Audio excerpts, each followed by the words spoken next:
What is the moon and what is it made of? Is it hollow and colonized? What's really on the dark side of the moon? And what moon references and symbolism have made their way into our society that we didn't even realize?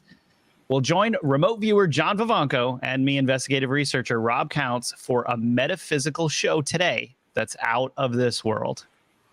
Hello, everyone. Hey, John, how are you? Doing well, doing well. Pretty excited about this episode. I don't know. I'm never really that excited about the moon. The moon is a weird thing. Weird thing. There's only really one way to wrap your head around it. And that is, well, we'll get to that. Because nothing else makes sense except for one explanation. I agree. It's mathematically, the moon is impossible. And to say anything otherwise after looking at all of the data on the moon, you'd have to be crazy, or you'd have to come to the assumption that it's not at all a miracle. And that do you get what I mean? Like, yeah. It was basically put there. I mean, I've collected a bunch of interesting data just to talk through. And man, there's so in the conspiracy theory world, there's so many different things wrapped around the moon. It's a strange topic. And what the heck is on the dark side? Right. Well, I mean, yeah, it makes the dark side. I know, there's tidal lock and all that, but the dark side does make it a little bit more convenient, I'd say, away from the Earth all the time. And I think that overall, in general, you find that there's going to be a lot of scientists that are actually the ones who have raised these questions about the moon, which I find very interesting, because it's not the conspiracy theorists that are raising the questions, it's the scientists. And then that gets just, let's just not talk about that thing. But, and the scientists are very careful about what they say. They are very careful. They'll often say things like, I don't want to jump to any conclusions, but none of this makes sense. No, right. Exactly. But see, this basket of anomalies is so full that at a certain point, it's just going to burst open. And people are just going to be going, wait, what? Unless those moonbeams keep everybody under total control, which who knows? I mean, really, could be. Yeah, could be. I mean, we don't know. That's the weird thing. So have you looked at any of the data around the moon? I have. Yeah, I have. I've looked at some of it, but I'm guessing, knowing you probably have I don't know, a mile high and a mile wide section that I've never seen before. I took like 10% of what I had for the show, just because I was like, we're never getting through all of this anyway. So let's just help people understand how ridiculously impossible the moon is. And so, and the moon mathematically lines up with all kinds of other strange numbers that we find in sacred geometry and in the mysteries of mathematics, like the mystery of 108. Have you ever reviewed any of that? I have no idea what that is. What is this? Okay, so 108 thing? This was actually, when I first started researching the moon, this was one of the first things I came across that I was like, it's impossible. Like, it's impossible for this to be true and for the moon to be like a coincidence. And that is that exactly 108 Earths can fit inside the sun. So 108. Okay, so that exactly 108 Earths fit inside the sun. Huh. And there's exactly 108 suns fit between the Earth and the sun. So 108 Earths fit in the sun. 108 suns fit exactly between the sun and the Earth. 108 moons fit between the Earth and the moon. 108 moons fit between the Earth and the moon. What's going on here? Okay, wait. Are we in a dream? Are you sure this isn't a dream? Not possible. Now, this is really. No, we're gonna wake up. Seriously, this can't be real. The sun, yes. So the sun is 108 Earths wide. Okay. Now, every other planet in the solar system Every other planet in the solar system exactly fit between the Earth and the moon. So if you took out Earth and you mashed every other planet up next to one another, and you could slip them exactly between the Earth and the moon, exactly. But why?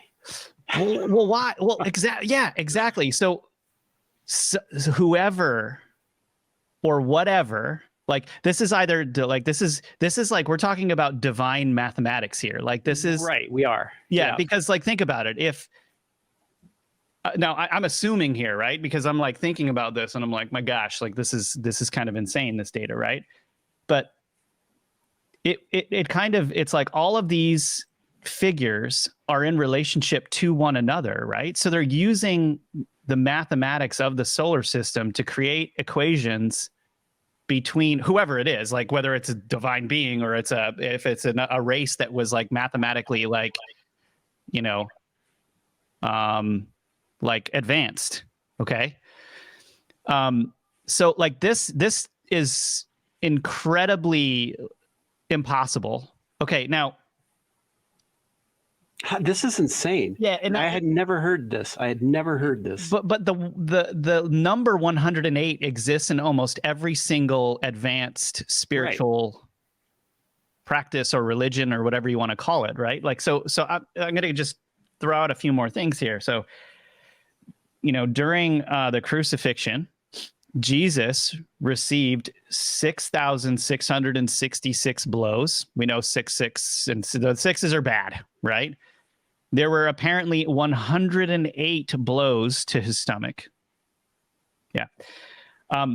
108 Brahmins were invited to the name ceremony after the birth of Siddhartha Gautama. So when the Buddha was born, 108 Brahmins were invited to that naming ceremony.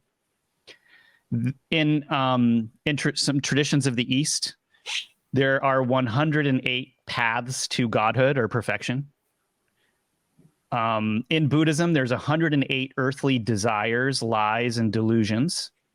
Right. And also, you chant certain chants 108 times. Yeah, and that's why they have 108 beads. 108 beads. There. Yes. Right. There's 108 beads on their Buddhist. Yes, exactly. In many Kung Fu systems, there's 108 forms in the school. There were exactly, and for Christians who think we're just talking about Buddhism, not the case. The Epistle of St. James, this is a very, very important work in Christian history, because the book was of the Epistle of St. James was about like doing good works, essentially, and how those were incredibly important for your cultivation in that system. Okay. There were exactly 108 verses in that. And then in the holy writings of Tibet, there were 108 sacred books.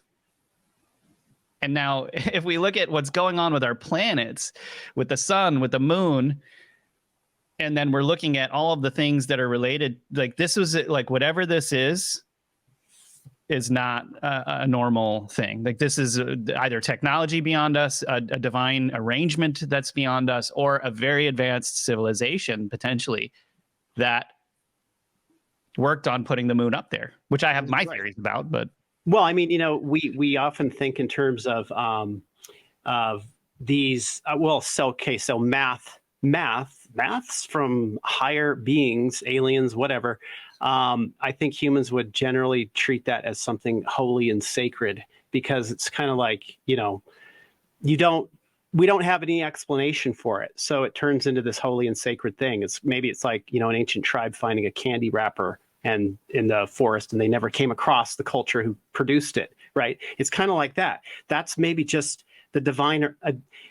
Who knows if it's divine or not, but it's an arrangement. And in that arrangement, the humans who notice these patterns will consider it a divine arrangement, right? Whether it is or isn't, who knows? Yeah. Yeah, but there's more evidence here. So that's going to take us for a strange ride. The Apollo 12 mission, you're familiar with it. Well, okay, so which one was 12? 11 was when they landed on the moon. No, yeah, first so 12, time. 12 was, I guess, that second And the one. second time, getting soil samples and Yes, this one. buggies and stuff like that. Yeah. They set up seismometers on the moon, and they afterwards, after they set up the seismometers, they intentionally crashed the lunar module. Right. This created an impact. So this is interesting. This created an impact equivalent to about 1,000 sticks of dynamite. Like I think it was like 100 tons of TNT or something like that. Right. Don't quote me on that, but something like that. The shock waves built up for 8 minutes, and the moon rang like a bell, and the reverb lasted for a half hour. Right. Yeah. Yeah. You know, they did that a couple times, and one time it lasted 3 hours. That is correct. I'd never heard that. That is insane. Right. I mean, what does that imply? That implies that there is an interior shell, metallic, possible I was shell. say, also metal of some type. Yeah. Right. That's what that implies. It implies that. And then they tested it. Right. They tested it and they find very, very pure titanium content on the surface. Like we're not talking about the dust. We're talking about the surface of the Earth that they found, right? So the titanium content is extremely pure to the point where the temperatures would have to reach over 3,000 Fahrenheit, which would indicate that the moon is hotter than Earth, which is not really possible for a planet of that size or a satellite of that size, whatever, right?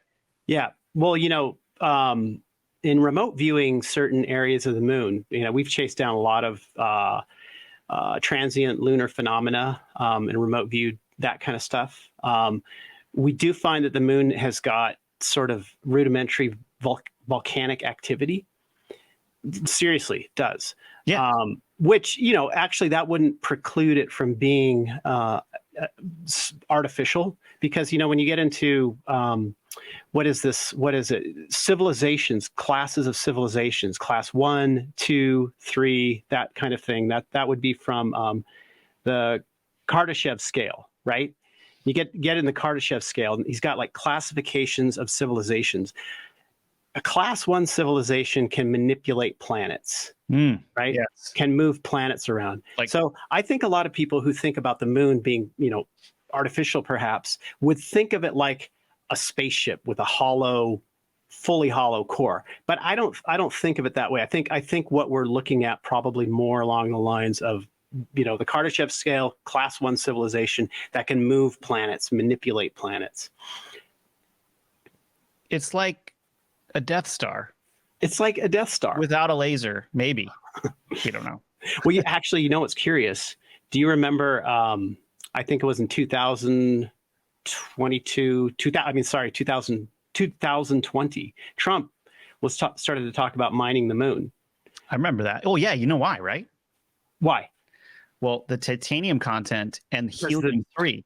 Right. Helium-3 is there, and helium-3 is so valuable that the cost to mine it would be like, you know, tenfold covered by mining the helium-3 that's on moon. And the moon, it's a very, very rare metal. Right. And so like I think Trump got the data and he was like, well, let's just make tons of money off of that.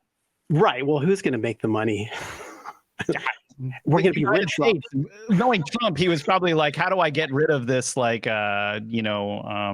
huge debt we have? I don't know. Right. You know, he's a business guy. The concocted debt. Right.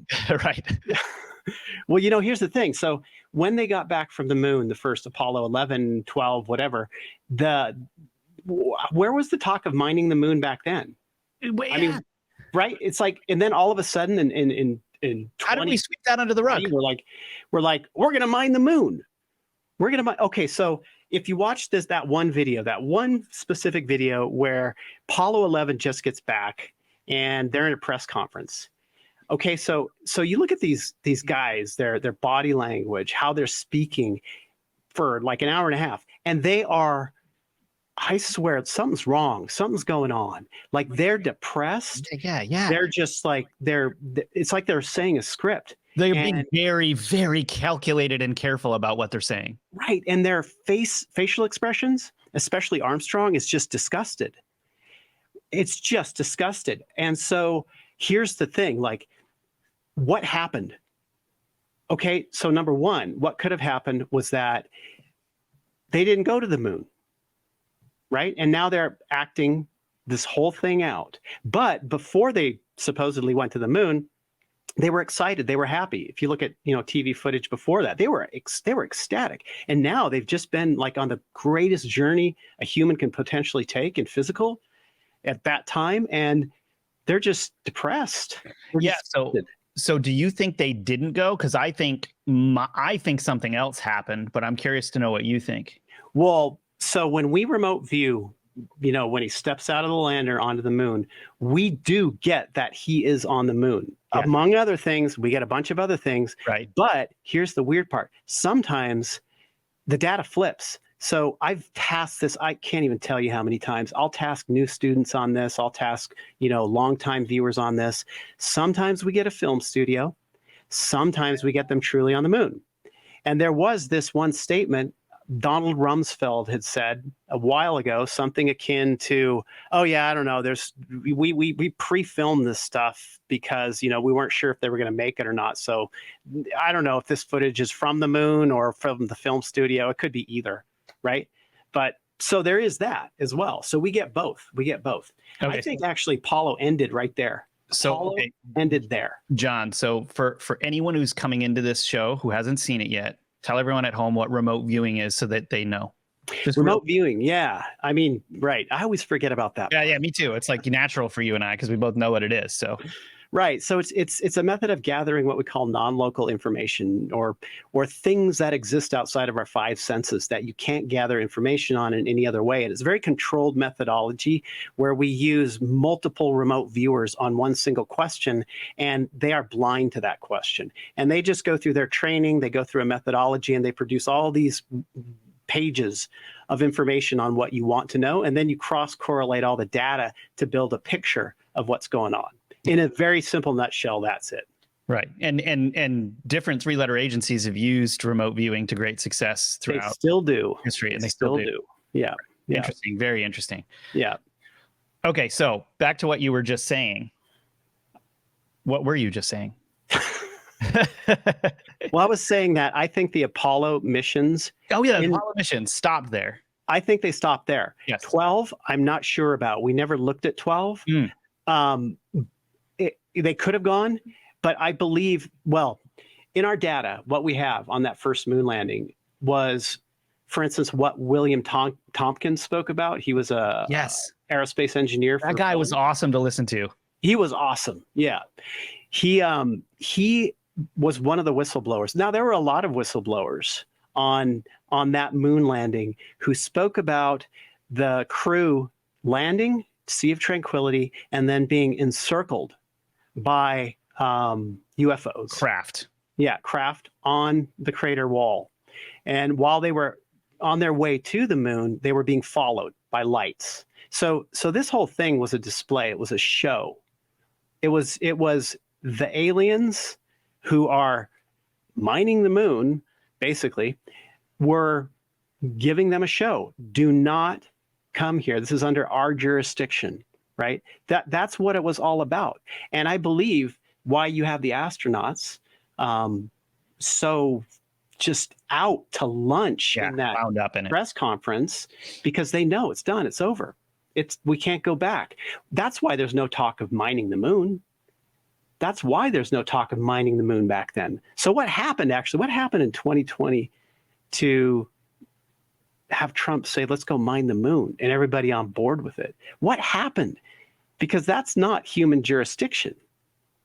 Right. I don't know. That's something that I need to look into, because that's a big question in the back. That is a good question. I assume, right, that Trump had data of what metal contents were on the moon, but not necessarily the data of what happened when they went to the moon. And we right. At Edge of Wonder, we did 2 episodes on the moon. I recommend everybody out there go check out. One of them was it's on rise.tv, but one of them is like just data on the moon. And the other one was all about exactly what you just talked about, which is how was Stanley Kubrick actually involved in the moon landings and what happened? Because at the time, 69, 2001 Space Odyssey comes out, only dude on the planet that understands how to accurately portray the moon landing is Stanley Kubrick. Successfully directed space in his movie 2001 Space Odyssey. Actually, these three are all really good. The alien bases caught on the moon is very interesting as well. But this moon secret facts, can you X out of that, Lindsay? The email thing, thanks.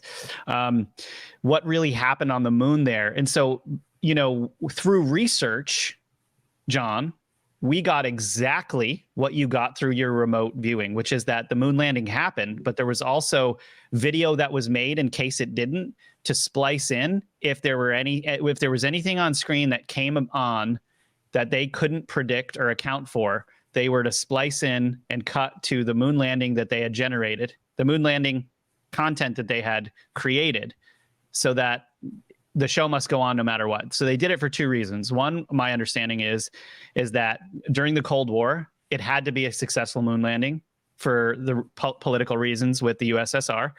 But the other was that they had to keep secret what was actually in space while they were doing everything, if anything happened, which it did, according to William Tompkins and others. Right. Yeah, exactly. I mean, our data showed that they were contained. They were completely contained with two groups of individuals with just rudimentary low-level technology, and then very high technology that totally cordoned them off and put them in a position where they had to surrender. And, you know, the attitude of the astronauts in the data was just depression, surrender, depression. Oh no, it's over. It was kind of like this idea being portrayed as well of this calm before a storm. So that seemed to be this point where things started to go in a different direction. Humans had been totally, at least on the government level, had been totally cordoned off and corralled in by these beings. And it wasn't just, you know, here on or there on the moon. It was also reflected in what the aliens could potentially get out of the humans, and this whole like, you know, taking of DNA, you know, abducting humans. You know, that whole thing about probably around 75% of Americans have been abducted by. What? I've never heard that data before. Yeah, there's a statistic out there about 75%. Most just don't recall. And what these guys are doing were basically just testing genetics, DNA, to see if they can use it, you know, maybe one time for most people getting picked up. But, you know, the ones that they like, then, you know, put them in their little breeding factory or whatever, take their genetics to keep. You know, this is the whole thing with these guys. They tell this story. You hear the story a lot where it's like, we're doing this because our race is dying. Oh, right. Our race is dying and we need your genetics. Please help us. You're talking about the aliens, right? Yeah. The aliens, the big-headed bug-eye guys. Right. You know, but that's just BS. That's total BS. It's a story. It's a story to get humans in line with it. Do you think it's they're just after the technology, the genetic technology? They're using humans as a farm. To do what? A farm. They're farming humans. But yeah, but why do you think? For the purpose of enhancing races, creating biobots, using little sections of DNA, of having women, taking women who fit into their programs genetically, and then putting them in a breeding program unknown to their conscious mind, but it bleeds through, because I know a lot of people that are beginning to remember this kind of stuff, where they are brought on the ships or locations, the moon bases, in order to take care of those children, to give them that motherly connection, right? So humans are important from that standpoint, to help raise these biological entities that they're creating, as opposed to just keeping eggs and semen in a vat somewhere and just putting it together when they want to, right? Because they still need that like nurturing thing that humans have. Very interesting. Mm-hmm. Yeah, you know, we got total off track. But that's what we see. We see kind of this stuff on the moon. So we'll see these things. I don't know if we're getting too far ahead of no, that's okay. No, this is good. So, so when you're not just making this stuff up. You guys are. This is remote viewing data. In addition to us for research here that we can find, or that people's accounts, like you're remote viewing this stuff. So, and you're seeing these things even related to the moon itself. Right. And I think that there's such a huge program going on the moon by a specific set of aliens that we just aren't allowed to go there because they aren't doing things probably, that humans would necessarily agree with. Keep the people away from the farms, keep the mass of people away from the farms that they've created, underground bases. A lot of what we see on the moon is mining. They're literally mining the moon. Most of it is like when you get to Alan Sturm's coffee table book, for instance, ULOs. It's what does ULO stand for? Unidentified what? Lunar objects. Lunar objects. Yes. Okay, that's right. Right. So his book, we've looked at a lot of the imagery from his book because, see, he was taking the NASA original Apollo photographs and really just going through them with a fine-tooth comb and looking for any anomalies in them. Right. I mean, it seems like you've got to, I don't know, be high to do that constantly. Lindsay, can you pull that book up? Because I don't know how you can just stare at these forever. So yeah, ULO. Title again? ULOs. Alan Sturm, STURM. So he was going through the databases of Apollo photographs and noticing patterns in them to identify these structures that they potentially missed. And so he publishes this coffee table book showing these things, and he basically gets shut down. The IRS takes his money. He's threatened. He has to pull the book from for sale, and he just sort of disappears into obscurity. They did do a documentary, I think, in 2014 about aliens on the moon using his material. But when we looked at a lot of these with remote viewing, they're mining operations. It's like junk littering the surface of the moon from these mining operations that they've abandoned, whether they've depleted minerals or disputes or whatever. There were two astronomers in history at the very beginning when people were starting the technology for telescopes were kind of coming into play and all of that. Well, more so. Cassini said he saw clouds on the moon. And there was one other guy, I can't remember his name, also said that there was volcanic activity on the moon and that was and whatever it was generating clouds. Okay, here's the ULO's book that Lindsay is just pulling up now. And it says unidentified lunar objects revealed in NASA photography. And I mean, he would have had to look really closely at this stuff. And think about it too. So if he got shut down for this, that means that he hit a very, very strong chord. Or sensitive topic. Like you can say whatever you want about the moon, crazy style, like what we're talking about with remote viewing, right? But if you take these photographs and you identify potential structures in them, they're not going to like that because that's how the average person gets on board with there being structures on the moon. So that's a danger. You know what this reminds me of? This reminds me of the report I just saw very recently of a guy who had an Area 51 blog. And he got close to Area 51, took some photos from far away, published the photos, and his house got ransacked. Right. Yeah. And it's like, well, and everyone was like, oh, there's definitely something going on at Area 51. And it's like, yeah, there probably is something going on at Area 51, but why did you publish those photos? Right. Like you took it to that exact place that you need to not take it, Right. Right. Yeah, exactly. The blog was fine, but as soon as you posted photos of Area 51 that were the clearest photos anyone had ever seen of that, highly top secret fortress of theirs, you got ransacked. Right. Yeah. Don't publish the photos. No, you just don't do that. Right. Yeah. Crazy stuff. Don't publish the photos. Yeah.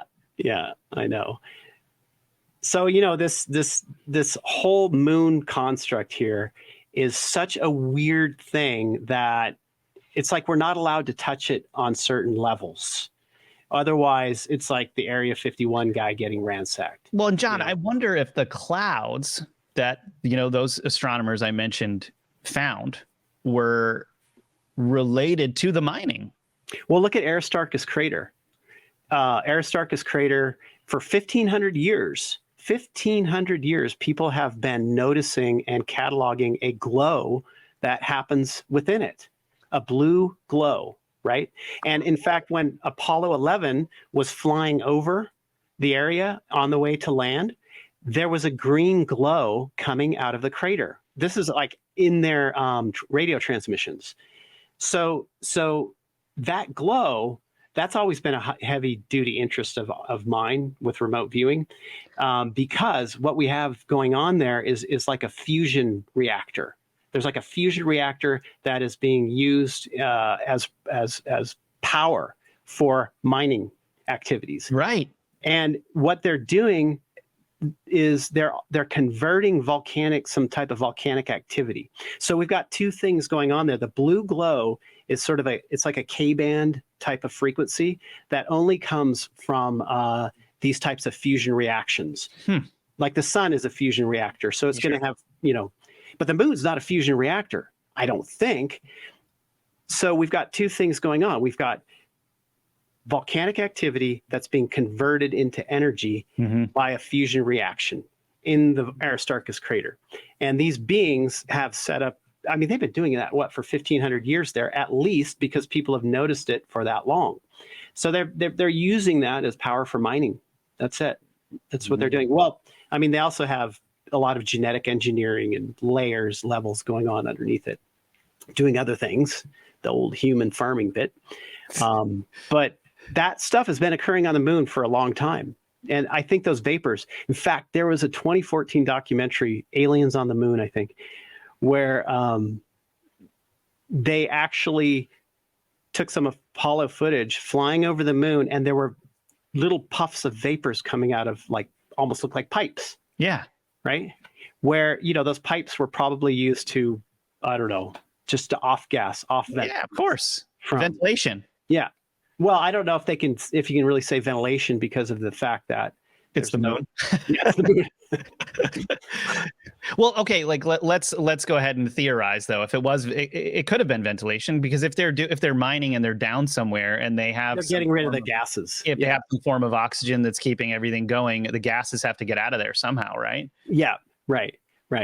Okay, so we have a few more minutes in this episode, and then we're going to have a part 2 to this, you guys. So next week we'll have a part 2 of this, but I wanted to drop a couple other pieces of data on you about the moon, John, before we end this episode.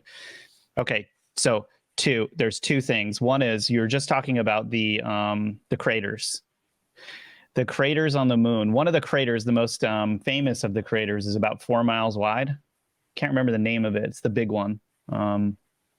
Okay, so if there was an impact on the Earth and it had created a 4 mile wide crater. Oh, right. Yeah. The craters on the moon are impossibly shallow. Right. Yeah. Okay. So if it was on the Earth, I believe if there was a 4 mile wide crater, it would make an 11 mile deep hole. Wow. And now those craters are just a mile, maybe not even, you know what I mean? It's like nothing in comparison. So it shows us that whatever the contents of the moon are, it's not like organic rock or whatever. We're talking about metal, hard metal. Right. That's really weird. Okay. That is really weird. Yeah, no, remember what we were saying? We were explaining all the math around the moon to everyone at the beginning. And the math basically saying look, if there's exactly 108 moons between the moon and the Earth, okay, that is a very specific number. Now, combine that figure and the distance with the fact that when there is an eclipse, the moon is exactly, and I mean precisely, the size in the sky of the sun. Right. How is it possible that the moon is exactly the size of the sun at that 108 moons distance from the Earth? Think about that. It's because it's a spaceship, man. Because it's a spaceship. It's a giant spaceship. It's a giant. And last thing, every single other satellite, they call moon satellites in the solar system, okay? Because they're just rotating around the mother planet, right? Every other satellite in the entire solar system only reaches about 5% of the actual planet size. Right. So the moon, their moon, like Saturn's moons or whatever, it's literally less than 5% of the size of the planet. Yep. Earth's moon is something like 24 to 26% the size of planet Earth. Think about the chances of that. How could the Earth keep that in orbit? That's it. It's like, in order to orbit at the exact speed that it's orbiting at, which is 1 time a day, like you know what I mean? Like that whole thing mathematically lining up the way that it does, where for the most part the moon is only at night and not during the day. None of this makes any sense whatsoever. Like, very extremely precise. Doesn't make any sense. I mean, really, the only explanation really is that it is a controlled object. I don't want to say spaceship just because it just sounds. It puts us in the realm of space station. What about we just call it Death Star or the giant spaceship of disruption? That's John's like, I don't want to call it a spaceship because, you know, I was talking about aliens earlier, but that would telling you, I'm gonna try and make remote viewing hold up in a court of law. That's my whole goal for my whole life. That's really what I'm gonna do here. That's great. It's a data point, right? You don't have to listen to it, but here's what we found. Actually, so this is around the year 2000. There was this gray alien that would show up to the remote viewing team, and one person in particular, it would show up to her, and this gray alien would impart all this information. Some of the information the gray alien imparted had to do with the moon being a spaceship and how they had brought it into position. I don't necessarily believe him because it was a gray alien, but was talking literally about it being a spaceship and called it the giant spaceship of disruption, which, disruption, I think that's really a good word for it. I think we need to change its name. Well, I have my theories on how the moon got up there. And in the next episode of Metaphysical, where we talk about the moon, we're going to go through even crazier stuff than we talked about here, all about the moon. So hang in there, you guys, and we'll see you all next week. John, thanks so much for being here. All right. See ya.